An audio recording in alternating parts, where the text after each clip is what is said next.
Okay, so dudes, I found my old Todoroki wig. So today I'm gonna attempt to do the glow up of the century while I talk about my childhood trauma. Anyways, just a little backstory about me. I actually used to do cosplay for a while. Not many know this about me, only the real ones. Only my OG homies really know that I did cosplay for a bit. And I'm sure that came as no surprise to most of my friends because my favorite movie was Barbie Princess and the Pop Star, and my favorite character was Kira. So at some point, your girlie was gonna get a wig, sooner or later. So I did get, in fact, a purple wig for my first cosplay, and then I moved on to cosplaying guys, as every LGBTQ person in the cosplay sphere must do. Like, we have an obligation to do that, really. So hence the Todoroki wig. We don't talk about the time I cosplayed Todoroki. Oh my gosh, there is a dove. There's like a really beautiful bird outside right now. Like, what? Wow, okay. But we don't talk about the time I cosplayed Todoroki. It was a short era.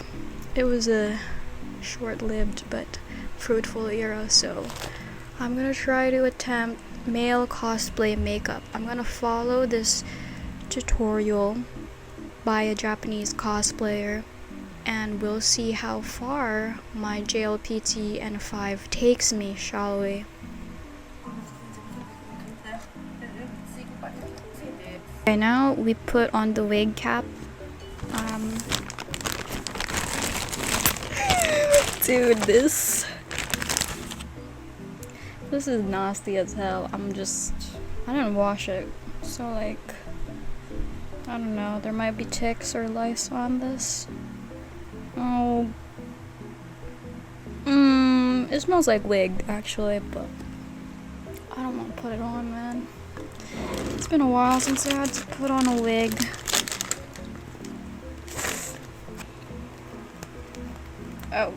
Oh god, the smell. I'm sorry, I just don't like the wig smell. Yeah, I'm ready to start my shift at the cafeteria.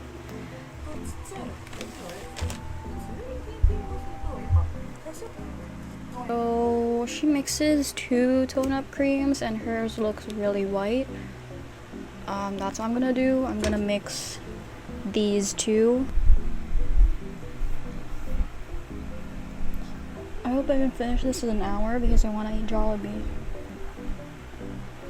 Girl, this doesn't look so good. Oh my god.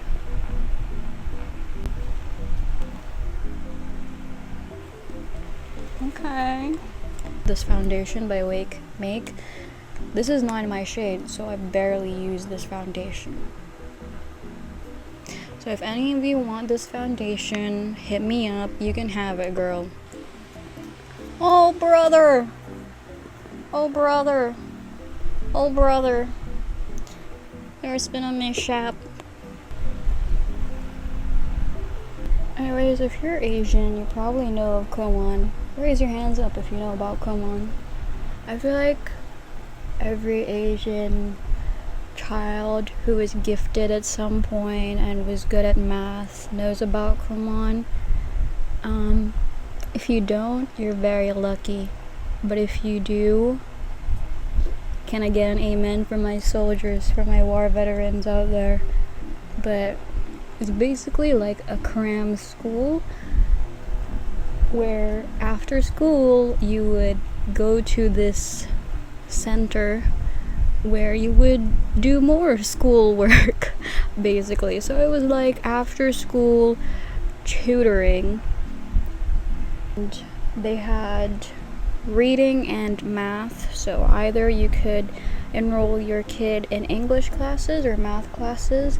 And because I was an overachiever, well, I was brainwashed to be an overachiever, but I did both English and math, so I would do an hour of English classes and then do math classes after.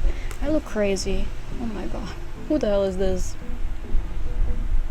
But basically what you would be doing for that entire hour was just schoolwork. They'd give you these sheets, like, basically you're just doing homework. That's it, babes. You're just doing homework. So on top of the homework you have from school, you also have homework from Kumon. So you're really just doing more stuff. And for what?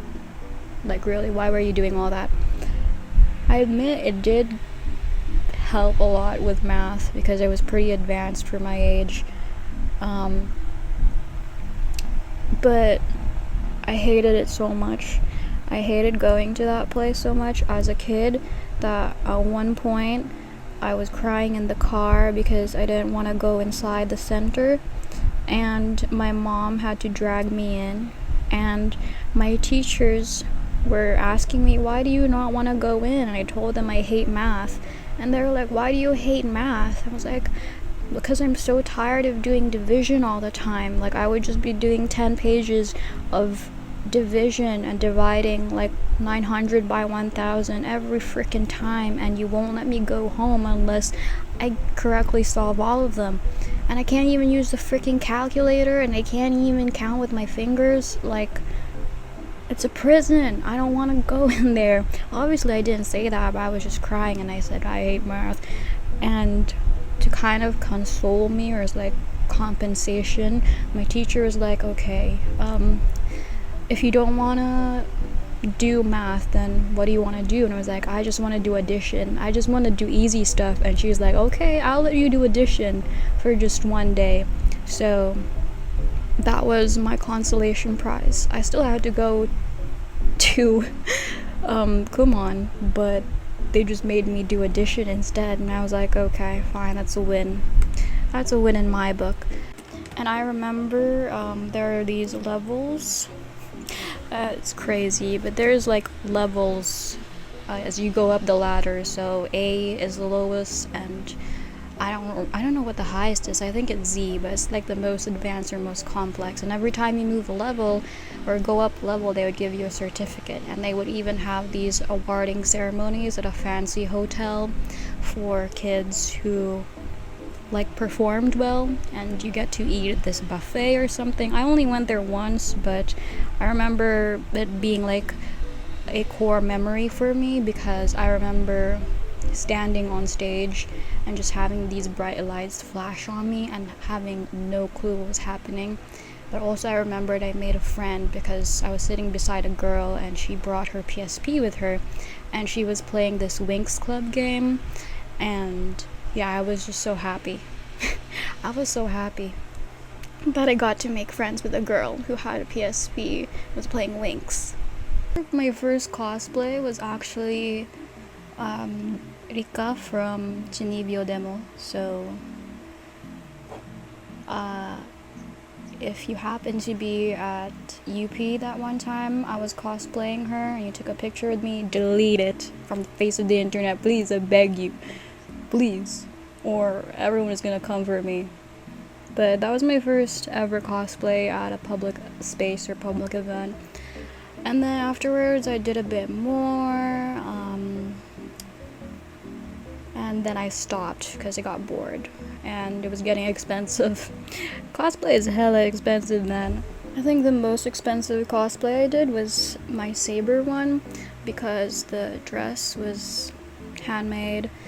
We got a tailor to actually make it, and I didn't make the armor though. I was gonna at some point do the whole cosplay with the armor and stuff for a photo shoot, but it never ended up happening. Yeah, but I'm glad I didn't go through with it because it ended up saving me a lot of money. Anyways, more childhood trauma. I guess we can talk about that one time I drowned at the pool, and the lifeguard didn't bother saving me for some reason, and my dad was just kind of looking at me from afar, which was maybe a teaching moment for him, I guess. So he was like, go save yourself, girl. I'm like, okay. But I really thought I was gonna meet the Lord. Like, I thought I saw the light of heaven at that point, but the story is basically me and my brother were going down one of those huge slides that you go down at a water park, and we didn't know that the pool under was 6 feet. Like, it was a tiny pool, but we didn't know it was 6 feet. So we were going down the slide, having fun, almost died going down that slide, to be honest. But when I went down, I hit the pool, and then I realized, oh, I can't reach the bottom because I was 10 years old, girl. So yeah, I kept trying to swim for my life, but obviously I'd never taken any swimming lessons prior to that day. So yeah, I almost drowned. And then I think the lifeguard at some point was like, oh man, I feel bad for this girl, let me just toss her this life ring and just see if she can hold on to it. If she doesn't, well, I managed to hold on to the life ring, but my brother had a rougher time than me. So it's also the biggest reason why when I go to water parks I have a big fear of going down huge slides, because I'm scared that that will happen to me. Obviously I can swim now, but I'm still scared of huge slides at water parks. I remember I was at a water park with my friend celebrating her birthday, and we were gonna go down this slide, which was one of those huge circle slides, and that was the slide I went down on when I first drowned. So I told them, you know what, you guys can go, but I don't want to go down that slide for reasons related to childhood trauma. So they were like, oh, it's okay, let's just try it and go another slide. So yeah, we were lining up for another slide, which was fine. And then at some point my dad just came up to me and was like, hey, do you remember that time you drowned when we went to that water park when you were a kid? And I was like, why would you say that in front of everybody? You just doxed me in front of all of these people, really? I'm also not a huge fan of the ocean. Like, I would love to take a vacation to the beach right now, but I'm not a huge fan of swimming in the ocean, if I gotta be real with you. So I am just very fearful of water. I'm a mountain person, okay? I'm not a ocean beach girly. I really am a mountain man. I belong in the mountains with the bears. While I'm here, maybe I should talk about the time that I sort of realized, or I had an epiphany as to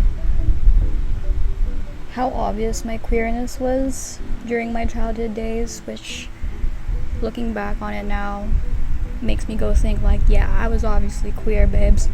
But one of my favorite singers at the time was Christina Aguilera, so pretty obvious. Like, you don't need any more evidence than that. Like, girl, Christina Aguilera, really. So right now she's drawing the under eye area, or as the K-beauty girlies call it, the aegyosal. So I'm gonna do that.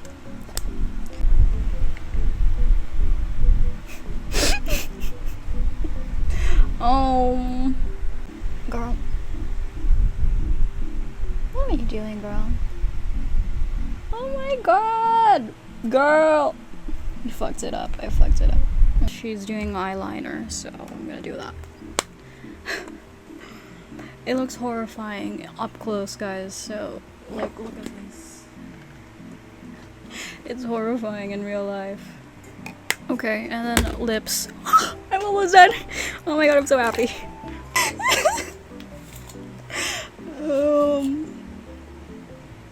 Why is she kind of low-key giving diva? Yes, diva. Okay, diva, work, diva. Hey, gag it, clock it. Hey. For some reason, she's actually low-key giving. Like, if you just don't mind the egg, you're so like, yeah. Anyways, that's it for today. Todoroki out. Gross. Okay, bye.